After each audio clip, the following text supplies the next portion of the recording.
Sejam muito bem-vindos ao canal Monumentos, meu nome é Eduardo Loja. Eu sou Alexandre Loja e hoje vamos conhecer um pouco da história do Templo de Ramsés II, uma das construções mais espetaculares do Egito, que compete em fama e grandiosidade até com as pirâmides de Gizé. Já se inscreva se for novo por aqui. Nesse canal somos apaixonados por conhecer todos os detalhes dos monumentos mais fascinantes da nossa história. Vale lembrar que não somos especialistas, mas somos apaixonados por história e acho que é legal que a gente conheça juntos um pouco da história desses monumentos incríveis. Então, sem mais enrolação, sejam muito bem-vindos e vamos logo pro vídeo.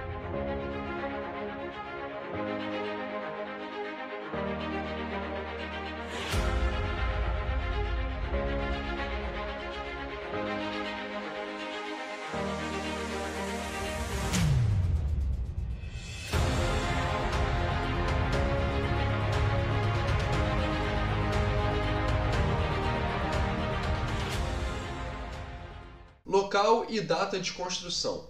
O templo se encontra em uma vila na província de Assuã, Alto Egito, perto da fronteira com o Sudão, em um complexo chamado Abu Simbel. Nele, além do templo de Ramsés II, há também o templo Nefertari, feito em homenagem à sua primeira esposa. A construção dos templos levou cerca de 20 anos para ser concluída, durante o reinado de Ramsés II, de 1279 até 1213 a.C.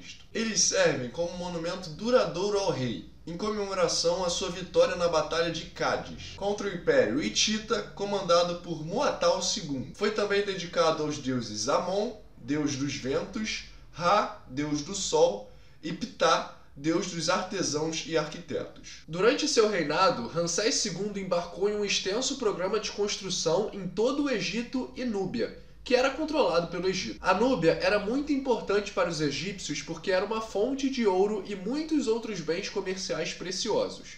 Ramsés, portanto, construiu vários grandes templos na região a fim de impressionar, sendo os templos de Ramsés II e Nefertari os mais grandiosos. Descoberta do monumento. Com o passar do tempo, os templos caíram em desuso e acabaram ficando cobertos de areia. Por volta do século 6 a.C., a areia já cobria as estátuas do templo principal até os joelhos. Enterrados na areia durante séculos, os templos foram descobertos parcialmente em 1813 pelo explorador suíço Burckhardt. Mais tarde, em 1817, o italiano Giovanni Battista Belzoni descobriu o restante. Características da fachada do templo.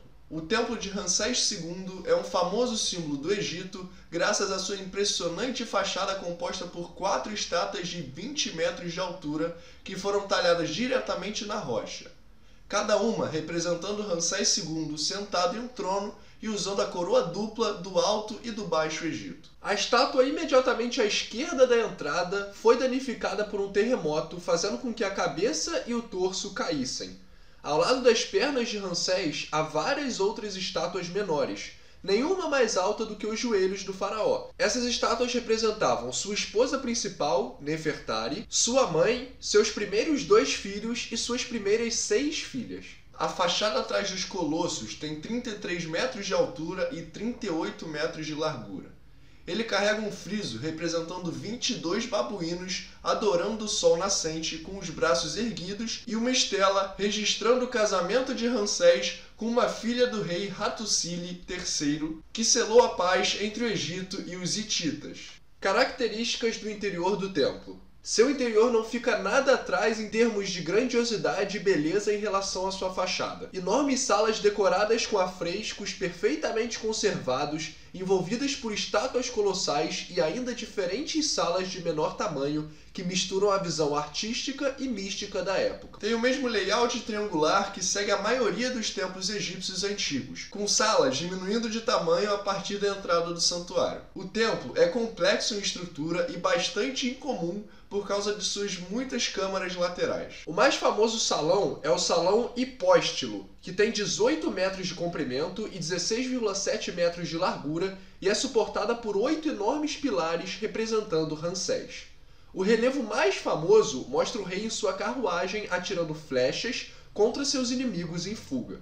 que estão sendo feitos de prisioneiros. Outras cenas mostram vitórias egípcias na Líbia e na Núbia. Se você está gostando do conteúdo, por favor deixe seu like e se for novo por aqui, não se esqueça de se inscrever.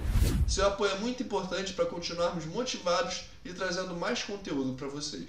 Templo de Nefertari. Bem ao lado está o Templo Nefertari, uma das esposas que o faraó teve ao longo de sua vida. Também foi feito em homenagem à deusa do céu chamada Hathor. Também conhecido como o Pequeno Templo, foi construído por volta de 100 metros a nordeste do Templo de Ramsés II. De tamanho inferior, mas similar beleza, a fachada desse templo conta com 6 figuras talhadas. As estátuas têm pouco mais de 10 metros de altura e são do rei e de sua rainha. Em cada lado da entrada do templo estão 2 estátuas do rei, sendo uma usando a coroa branca do Alto Egito e a outra usando a coroa dupla. O curioso é que este é um dos poucos exemplos na arte egípcia em que as estátuas do rei e de sua rainha têm o mesmo tamanho. Tradicionalmente, as estátuas das rainhas ficavam próximas aos do faraó, mas nunca eram mais altas do que seus joelhos. Como no templo maior dedicado ao rei, o salão epóstilo no templo menor é sustentado por 6 pilares. Porém, nesse caso, são decorados com cenas com a rainha tocando sistro, um instrumento sagrado para a deusa Hathor. Substituição do local original do templo.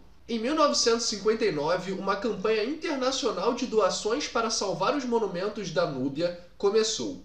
As relíquias estavam sob a ameaça da elevação das águas do Nilo, por conta da construção da grande barragem de Assuã. Os templos de Abu Simbel foram então transladados entre 1964 e 1968 sob a supervisão de um arqueólogo polonês, Kazimierz Michalowski, do Centro Polonês de Arqueologia do Mediterrâneo da Universidade de Varsóvia. Ao custo de 36 milhões de dólares, os templos foram deslocados para uma zona 65 metros mais alta. Todo o sítio arqueológico foi cuidadosamente cortado em grandes blocos, que eram até 30 toneladas com média de 20 toneladas. Eles então foram desmontados, içados e remontados 200 metros atrás do rio, em um dos maiores desafios da engenharia arqueológica na história. Para retribuir a ajuda recebida, o Egito doou importantes tesouros e templos a outros países, como o templo de Debod, que está em Madrid, ou o templo de Dendur, que está em Nova York.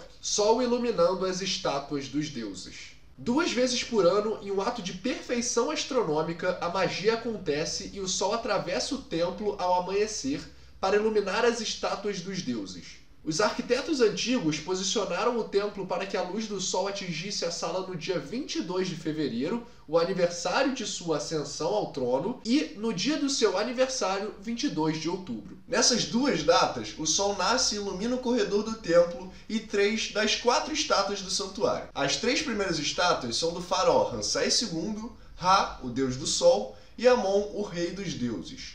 A 4ª estátua permanece na escuridão porque representa Ptah, o deus das trevas, e o fascinante é que ela nunca viu a luz solar em mais de 3.200 anos. A quantidade de planejamento e esforço que deve ter sido usada para fazer esse simbolismo funcionar é o que torna esse templo verdadeiramente impressionante. Um pequeno erro e o deus das trevas se iluminaria. Nessas 2 datas únicas ocorre o evento Sun Festival, ou Festival do Sol, para celebrar os antigos egípcios e tudo o que eles realizaram. Milhares de pessoas celebram essa junção perfeita da inteligência humana e fenômenos naturais. Hoje, algumas centenas de turistas visitam os templos diariamente. Muitos visitantes também chegam de avião a um campo de aviação que foi construído especialmente para o complexo do templo, ou por estrada saindo de Assuã, a cidade mais próxima. O complexo faz parte do Patrimônio Mundial da Unesco, conhecido como Monumentos Núbios, que inclui diversos monumentos nas proximidades de Ramsés II. E aí, o que você achou da história do templo de Ramsés II?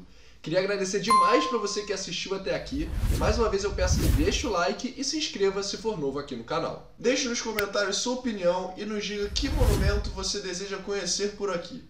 Muito obrigado e até o próximo vídeo.